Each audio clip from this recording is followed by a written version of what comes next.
All right, guys, we are going to go over the demonstration for step one of your color wheel. Every time we have started a project so far this year, we have always gone to open. Now we're not going to open anything this time because we're not working right from an image that we have from unsplash.com. We are starting with a new file. So I'm going to go to the bright blue shiny button and I'm going to click on that. What you need to make sure is first that you are in inches. We will be moving on to changing our measurement into pixels later, but right now, just to make things easier, because we are all very familiar with inches and using a ruler, we are going to stick with that. You want to make a perfect square, so we're going to make the width and the height both 10 inches.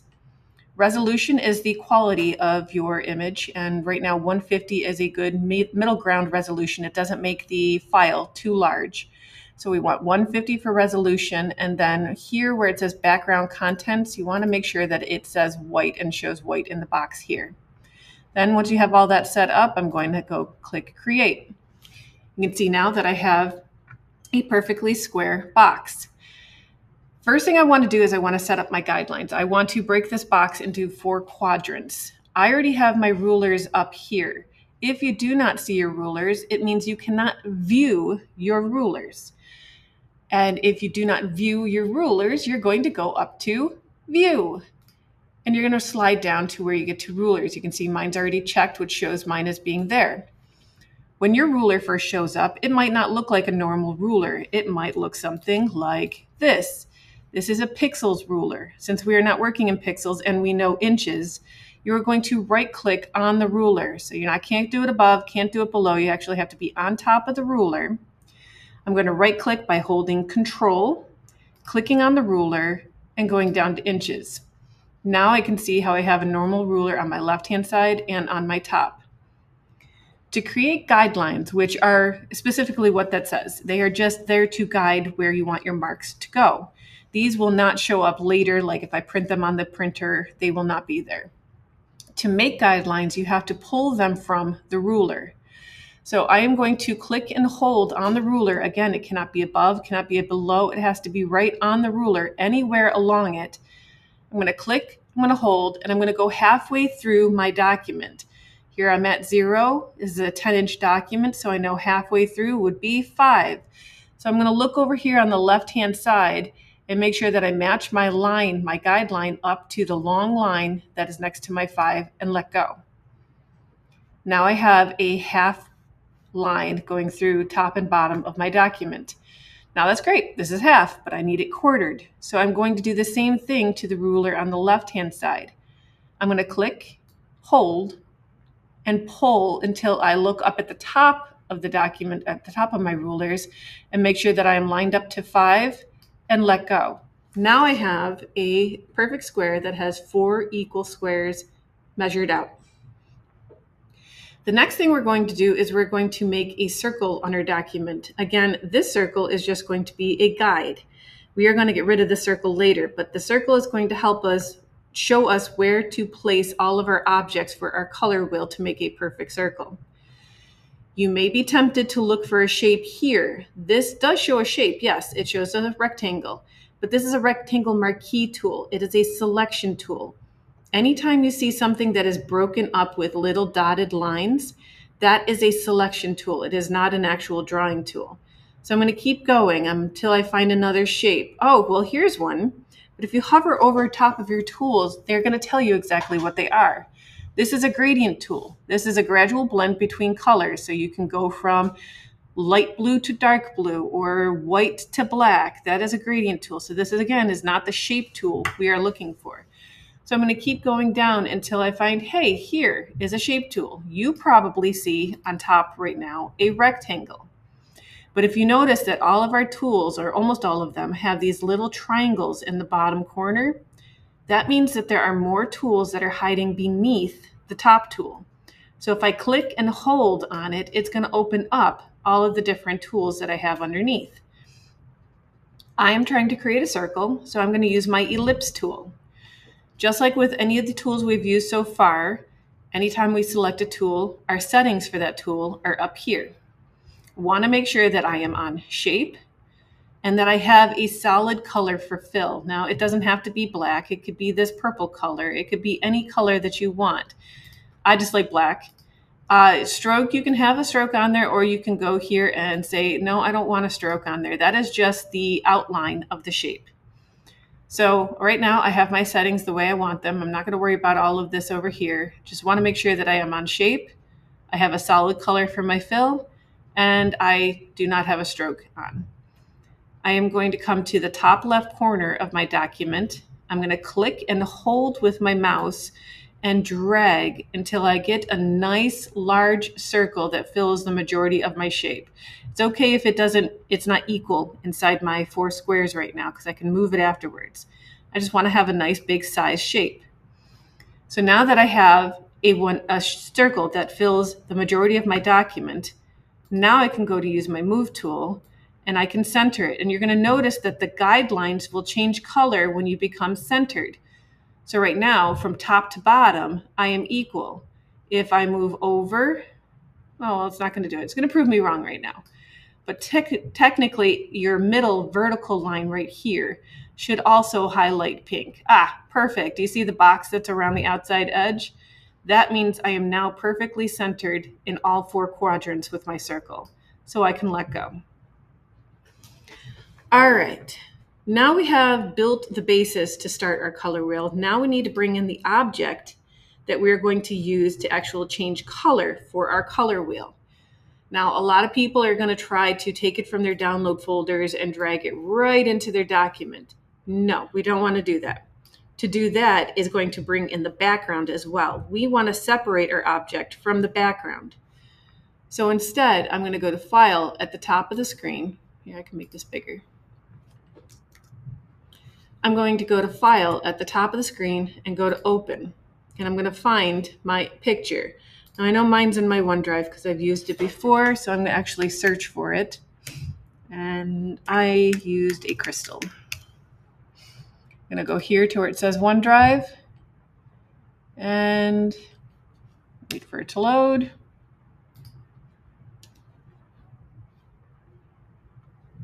Maybe it's not. Did I get it in my downloads?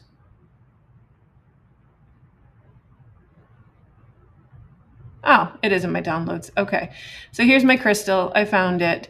I'm going to click Open. And you're going to notice it opens in its own tab. That is what we want. I'm going to hit Command 0 so that it is big enough for me to see. Now, I want to get rid of all this white background and only bring over my crystal. So we're going to use a new tool that we haven't used before. It is a selection tool, so we know we're going to be working up here where our selection tools are. Right now, mine is hidden. Again, we talked about those little triangle at the corner. Right now, I have a quick selection tool up top. If I click and hold, here is my object selection tool. So this is the one you want to look for. It's a little square with a pointed arrow towards it. When I have my object selection tool, if I come into my document, you're going to notice, okay, right now it's picking up my background. It's highlighting it pink. Or if I go onto the crystal, if I show this, it's highlighting now my crystal. I'm going to click on that, and you can see that I now have what I call marching ants, or a selection around my object, hence Object Selection Tool. Once I have my object selected, now the same as we did in basic navigation, I'm going to use my Move tool, click, hold, hover over my project, drag it down, and drop it.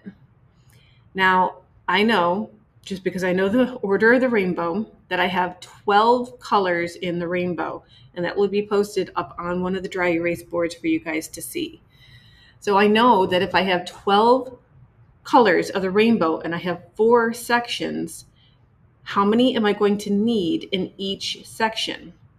Well, 12 divided by 4 is 3. So I know I need to have 3 of my crystals in each of my quadrants of my circle.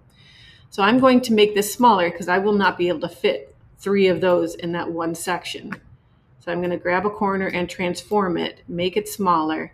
I also want to make my crystal turning with my circle. So I'm going to come just outside of my box, of my transformation box, where my arrows now curve, click and hold, and I can rotate my image until I get it to where I like it.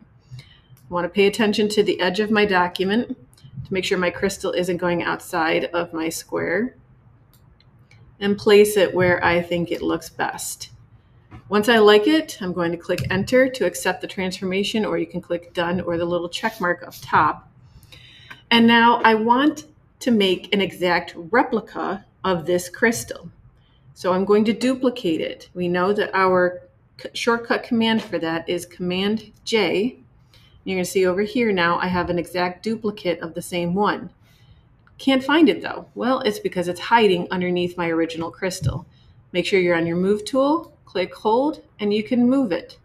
You're going to notice that the guidelines come up with some more measurements for you if you want to try to keep it perfect. I just like to eyeball it. So I put my crystal around in the middle of where I'm going to have the three of them. I'm going to rotate this one as well, so that is pointing and going with my circle. And I might readjust. And start paying attention. Like I can see I have this big bulge from my crystal right here, and I look at the distance that it is from the outside of my circle. So I know I need to go up some more, probably about right there, or I can use my arrows on my keyboard to really move it into place. All right, that looks pretty good to me. So I'm going to hit enter to accept my transformation, and I'm going to duplicate this one more time. So I'm going to go Command J, move it, get it into place, rotate it how I want it to be. And as soon as I get these three crystals perfect the way that I want them to, the rest of my circle is going to be so much faster. Instead of individually duplicating every single crystal, I can now grab all three of these and duplicate them. So I'm going to make sure that my top layer is selected. I'm going to hold Shift on my keyboard, come down to my original layer, my original crystal layer, click it, and now all three of my layers are selected. Now I can duplicate by going Command J for all three. And before I do anything, before I touch any of these layers, before I try moving anything up here, I'm going to transform it automatically. So as soon as you're done duplicating, hit Command T to transform. You're going to notice your transformation window came up here. And then I'm going to right click inside of my box. To right click again, I hold Control on my keyboard. I'm going to click, and it opens up this window. I'm going to scroll all the way down until I get to flip horizontal. Now I have three perfectly spaced, the same as the original ones, made up that I can move over and put exactly where I want them to be. Probably about, use my arrows, right about there. That looks good to me. I'm going to hit enter to accept my transformation. Now I could again just do the three of them again, or I can select all six of these. So I'm going to select my top layer. I'm going to hold Shift, go down to my first original crystal layer. All of my layers are now selected. I'm going to duplicate them one more time.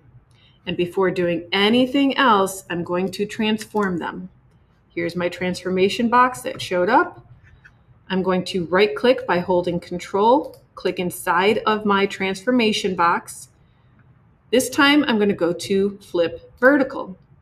Now I have exact duplication going the opposite direction for my crystals that I can bring down and put exactly where I want it to be. Looks pretty good to me about right there. I'm going to hit enter to accept my transformation, and I am technically done with step one. If you want to make step two easier, you can go through and reorganize and name all of your layers. And trust me, this will make it a lot easier later.